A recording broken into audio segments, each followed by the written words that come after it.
बात को नगीना के लोगों ने मान लिया, और जब नगीना के लोगों ने मेरी बात को मान लिया तो आज उन पे इतनी ताकत है कि जिलाधिकारी भी उनकी सुनता है, एसएसपी भी उनकी सुनता है, डीआईजी भी उनकी सुनता है, कमिश्नर भी उनकी सुनता है, पटवारी, सेक्रेटरी, कानूगो, तहसीलदार, एसडीएम, एडीएम सब उनकी सुनते हैं, और थाने में सिपाही से लेके और बड़े अधिकारी तक सब उनकी सुनते हैं, उनकी बात पर काम करते हैं। ये कैसे हुआ? जब नगीना के लोगों ने मेरी बात को, और नगीना के हिस्से में आया क्या, ये भी सुनो, नगीना के हिस्से में आया हर साल 5 करोड़ रुपया।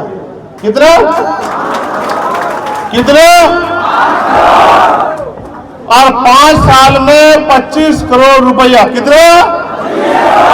अब वो 25 करोड़ रुपया उनके विकास के लिए, कहीं सड़क बनेगी, कहीं बिजली घर बनेगा, कहीं ट्यूबवेल लगेगा, कहीं जो विकलांग होगा उसको व्हीलचेयर मिलेगी, कहीं पे सौंदर्यीकरण होगा, कहीं पे धर्मशाला बनेगी, कहीं पे स्कूल बनेगा, कहीं पे अस्पताल बनेगा, और भी बहुत सारी योजनाएं उनके हिस्से में आई। चुनाव तो आपके यहां भी हुआ, आपके हिस्से में क्या आया? क्योंकि आपने उस तरह से मेरी बात को नहीं सुना, ना ही अपनी ताकत। आज मैं आपके बीच में आया, क्यों आया हूं ये बताना चाहता हूं, और क्या आपसे चाहता हूं ये भी बताना चाहता हूं, और अगर आपने वो काम कर दिया तो फिर क्या होगा ये भी आपको बताना चाहता हूं। आया इसलिए हूं क्योंकि मैं एमपी एमएलए बनने की लड़ाई इस प्रदेश देश में नहीं लड़ रहा हूं,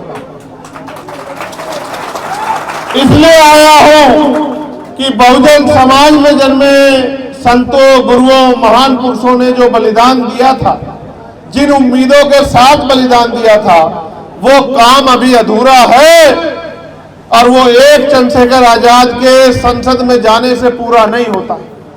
इसलिए आया हूं आपके बीच में कि आप भी इसमें थोड़ी सी मदद करा दो। और दूसरी बात यह है कि अगर आपने मेरी बात मानी तो आपको क्या मिलेगा? अगर आपने मेरी बात मानी और आने वाले उपचुनाव में मेरी बात के साथ खड़े होकर आज से ही गली गली, गांव गांव जाकर बहुजन समाज में भाईचारा पैदा करने का, और बहुजन समाज में जागरूकता पैदा करके आजाद समाज पार्टी को वोट देने के लिए, के पक्ष में वोट देने के लिए अगर आपने तैयार कर दिया लोगों को, तो क्या मिलेगा आपको? आपको भी मिलेगा 5 साल में 25 करोड़ रुपया। कितना? 25 करोड़ रुपया, जो आपकी विधानसभा में आपके काम के लिए लगेगा, चाहे स्कूल बनवाना, चाहे अस्पताल बनवाना, चाहे नलके लगवाना, चाहे और कोई काम करवाना, लेकिन वो सारा आपके विकास में काम आए। अब ना ताली बजाओ ना नारा लगाओ, मेरी बात पे गौर करो। अब ये आएगा कैसे? ये आएगा तब जब हम अपने महान पुरुषों की बात के पीछे चलेंगे। याद करो बाबा साहब अम्बेडकर ने क्या कहा जब उन्होंने हमें वोट का अधिकार दिलाया, तो क्या कहा? कहा कि आज मैंने रानी का पेट चीर दिया, आज के बाद राजा रानी के पेट से तैयार नहीं होगा, आज के बाद राजा जो पैदा होगा, तैयार होगा, वो आपकी वोट सर हो।